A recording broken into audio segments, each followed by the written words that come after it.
सुखाल classes में आप सभी का स्वागत है। टॉप 50 क्वेश्चन को डिस्कस करने वाले हम लोग। लोहे पर जंग लगने की प्रक्रिया क्या कहलाती है? तो इसका सही आंसर होगा संक्षारण, कोराइजन ये कहलाती है, ये आपको ध्यान रखना है। अगला क्वेश्चन है हमारे पास 2Mg + O2 जो कि मिलकर बनता है MgO, ये किस प्रकार की अभिक्रिया है? तो इसका आंसर होगा संयोजन अभिक्रिया है। अगला क्वेश्चन है हमारा, किस अभिक्रिया में दो या दो से अधिक पदार्थ मिलकर एक नया पदार्थ बनाते हैं? तो उसका आंसर होगा संयोजन अभिक्रिया। अभी हमने जो पढ़ा था एग्जाम्पल Mg + O2 जो कि बना था MgO, ये उसी का एग्जाम्पल है। अगला है ऊष्मा के अवशोषण से होने वाली अभिक्रिया क्या कहलाती है? जिसमें ऊष्मा का अवशोषण होता है वो कहलाती है ऊष्मा शोषी, और जिसमें ऊष्मा निकलती है वो कहलाती है ऊष्मा क्षेपी, ये आपको ध्यान रखना है। अगला है हमारे पास श्वसन किस प्रकार की रासायनिक अभिक्रिया है? तो आंसर होगा इसका ऊष्मा क्षेपी अभिक्रिया है, ये आपको ध्यान रखना है। अगला क्वेश्चन है हमारे पास, बिना बुझा चूना को जल में डालने पर कौन सा उत्पाद यहाँ पर बनता है? तो आंसर होगा इसका कैल्शियम हाइड्रोक्साइड, बुझा हुआ चूना बन जाता है, ये आपको ध्यान रखना है। बढ़ते हैं अगले क्वेश्चन की तरफ। अगला क्वेश्चन है हमारे पास, जिस न्यूनतम ताप पर कोई पदार्थ जलना शुरू करता है उसे क्या कहते हैं? तो इसका सही आंसर होगा ज्वलन ताप उसको कहा जाता है, ये आपको ध्यान रखना है। बढ़ते हैं अगले क्वेश्चन की तरफ। अगला क्वेश्चन है हमारे पास, रासायनिक अभिक्रिया के दौरान किस पदार्थ में ऑक्सीजन का ह्रास यानी कमी क्या कहलाती है? तो आंसर होगा इसका रिडक्शन, अपचयन उस अभिक्रिया को कहेंगे, ये आपको ध्यान रखना है। अगला क्वेश्चन है हमारे पास, रासायनिक अभिक्रिया में अभिकारक और उत्पाद के बीच तीर का निशान क्या दर्शाता है? आंसर होगा अभिक्रिया की दिशा को दर्शाता है, ये आपको ध्यान रखना है। अगला क्वेश्चन है हमारे पास, चिप्स के पैकेट में तेल और वसायुक्त खाद्य पदार्थों को विकृत गंधिता से बचाने के लिए किस गैस का उपयोग किया जाता है? आंसर होगा इसका नाइट्रोजन गैस। काफ़ी इंपॉर्टेंट क्वेश्चन है, आपको ध्यान देना है।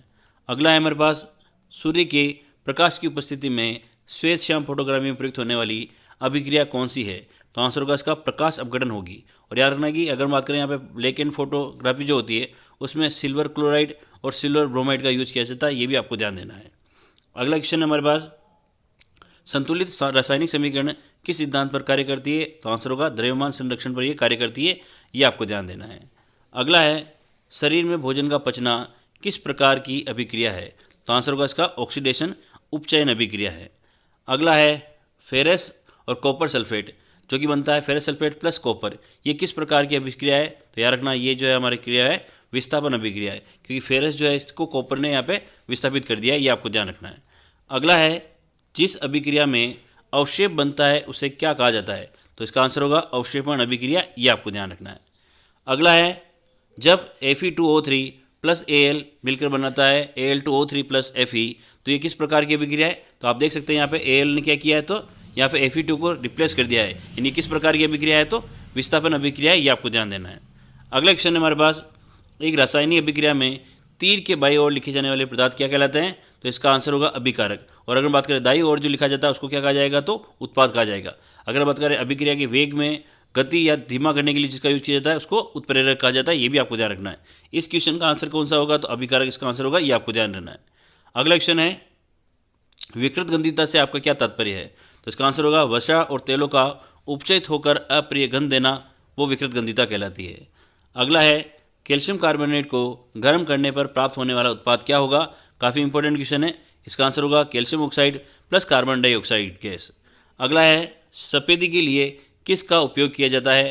तो आंसर होगा इसका बुझा हुआ चूना यानी कैल्शियम हाइड्रोक्साइड का यूज़ किया जाता है। उसके बाद अगर बात करें, कैल्शियम हाइड्रोक्साइड जो है वातावरण के अंदर जो कार्बन डाइऑक्साइड गैस होती है उससे रिएक्शन कर लेती है और कैल्शियम कार्बोनेट में कन्वर्ट हो जाती है, तो ये भी आपको ध्यान देना है। अगला है, जब किसी अभिक्रिया में एक तत्व दूसरे तत्व को उसके यौगिक से विस्थापित करता है तो वह क्या कहलाती है? तो याद रखना यहाँ पर होगा विस्थापन अभिक्रिया कहलाएगी, ये आपको ध्यान रखना है। अगला क्वेश्चन है हमारे पास, ऊर्जा मुक्त करने वाली अभिक्रिया क्या कहलाती है? तो आप सबको पता है कि वो ऊष्माक्षेपी कहलाती है, और अगर बात करें ऊर्जा की आवश्यकता पड़ जाए तो फिर वो ऊष्माक्षेपी कहलाएगी। अगला है, वह अभिक्रिया जिसमें ऑक्सीजन और उपचयन दोनों एक साथ होते हैं उसको क्या कहते हैं? तो आंसर होगा इसका रेडॉक्स अभिक्रिया उसको कहा जाता है, ये आपको ध्यान रखना है। अगला है, जल का विद्युत अपघटन किस प्रकार की अभिक्रिया है? तो आंसर होगा वियोजन जो है अभिक्रिया है, ये आपको ध्यान रखना है। जल का जब विद्युत अपघटन किया जाता है तो वो हाइड्रोजन और ऑक्सीजन में बदल जाती है, जो कि किस प्रकार की अभिक्रिया है? वियोजन अभिक्रिया है। अगला है, Pb + कॉपर क्लोराइड जो कि अगर हम देखें तो यहाँ पे देखो कॉपर को यहाँ पे हटा दिया है किसने? लेड ने, तो यहाँ पर ये किस प्रकार की अभिक्रिया होगी? ये विस्थापन अभिक्रिया होगी, ये आपको ध्यान देना है। अगला क्वेश्चन है हमारे पास, AgNO3 और NaCl मिलकर क्या बना? AgCl + Na NO3 बना है। तो ये किस प्रकार की अभिक्रिया है? तो ये द्विविस्थापन अभिक्रिया है। Ag यहाँ पर आ गया है और Na यहाँ आ गया है, यानी ये द्विविस्थापन यहाँ पर हुआ है। अगला है, रासायनिक अभिक्रिया को संतुलित करते समय किसकी संख्या दोनों ओर समान की जाती है? काफ़ी इंपॉर्टेंट क्वेश्चन है। आंसर होगा परमाणुओं की संख्या को समान किया जाता है। अगला क्वेश्चन है हमारे पास, बुझे हुए चूने का रासायनिक सूत्र क्या है? तो आंसर होगा इसका कैल्शियम हाइड्रोक्साइड। और अगर बात करें बिना बुझे हुए चूने की बात करें तो याद रखना है आपको कैल्शियम ऑक्साइड। ये अगर बात करें ये किसका सूत्र है? तो ये संगमरमर का सूत्र है, ये भी आपको ध्यान रखना है। अगला क्वेश्चन है हमारे पास, उस गैस का रासायनिक नाम बताइए जो कि जिंक और तनु सल्फ्यूरिक अम्ल के बीच अभिक्रिया से निकलती है। तो इसका आंसर क्या होगा? इसका आंसर होगा हाइड्रोजन गैस यहाँ पर निकलती है, ये आपको ध्यान रखना है। अगर बात करें ये क्या है, एक धातु है और ये क्या है, अम्ल है। धातु और अम्ल की क्रिया से कौन सी गैस निकलती है? तो हमेशा याद रखना हाइड्रोजन गैस निकलती है, ये आपको ध्यान रखना है। अगला है, जब कॉपर चूर्ण को हवा में गर्म किया जाता है तो सतह पर एक काली परत बन जाती है। इस काली परत का सूत्र क्या होगा? तो आंसर होगा इसका कॉपर ऑक्साइड, इसका सूत्र होगा, ये आपको ध्यान रखना है। अगला है, उपचयन में क्या होता है? तो अगर बात करें ऑक्सीडेशन की बात कर रहा है तो ऑक्सीजन का यहाँ पर योग होता है, ये आपको ध्यान रखना है। अगला क्वेश्चन है हमारे साथ, सूर्य के प्रकाश में AgCl का अपघटन किस प्रकार की अभिक्रिया है? तो याद रखना है कि यहाँ पे जो है फोटोलाइसिस कहता जाता है, इसको प्रकाश वियोजन के नाम से जाना जाता है। अगर आपको वीडियो पसंद आ रहा हो तो वीडियो को लाइक करें। इसी प्रकार के क्वेश्चन आपको हर एक चैप्टर के मिलते रहेंगे।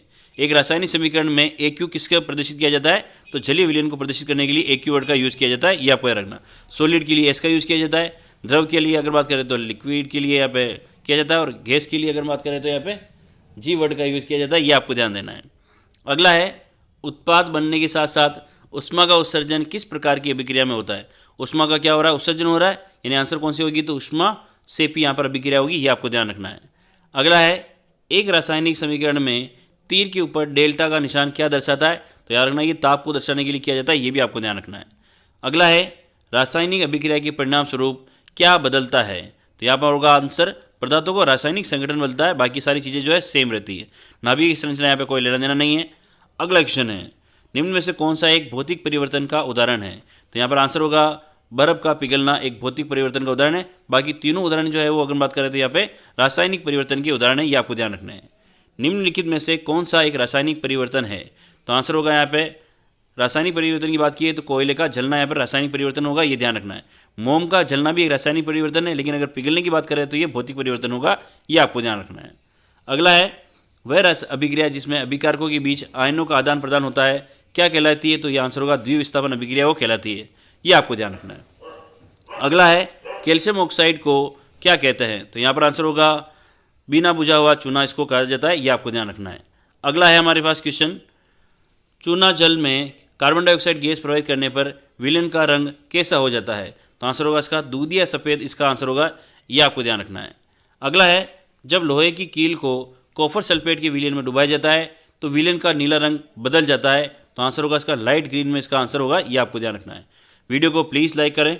अगला है, गर्म करने पर पोटेशियम क्लोराइड का वियोजन किस प्रकार की अभिक्रिया है? तो आंसर होगा इसका ऊष्मीय वियोजन ये अभिक्रिया, ये आपको ध्यान रखना है। अगला है, जंग का रासायनिक सूत्र क्या होता है? तो आंसर होगा इसका Fe2O3 H2O जो होगा इसका आंसर होगा। अगला है, वसायुक्त खाद्य पदार्थों को ऑक्सीकरण से बचाने के लिए मिलाए जाने वाले पदार्थ क्या कहलाता है? तो याद रखना कि एंटीऑक्सीडेंट कहलाता है, प्रतिऑक्सीकारक कहलाता है, ये आपको ध्यान रखना है। अगला, वह अभिक्रिया जिसमें एक अभिकारक टूटकर दो या दो से अधिक उत्पाद बनाते हैं वो क्या कहलाती है? तो आंसर होगा इसका वियोजन अभिक्रिया कहलाती है, ये आपको ध्यान रखना है। अगला क्वेश्चन है हमारे पास, अभिकारकों को व्यक्त करने के लिए और के स्थान पर किस चिन्ह का प्रयोग किया जाता है? तो आंसर होगा जोड़ का निशान यहाँ पर प्रयोग किया जाता है, ये आपको ध्यान रखना है। अगला है, विकृत गंधिता के लिए मुख्य रूप से कौन जिम्मेदार है? तो आंसर होगा ऑक्सीजन जो है यहाँ पे मुख्य रूप से जिम्मेदार है। तो वीडियो को लाइक करें और चैनल को सब्सक्राइब करें ताकि इसी तरह की वीडियो आपको मिलते रहे। जय हिंद।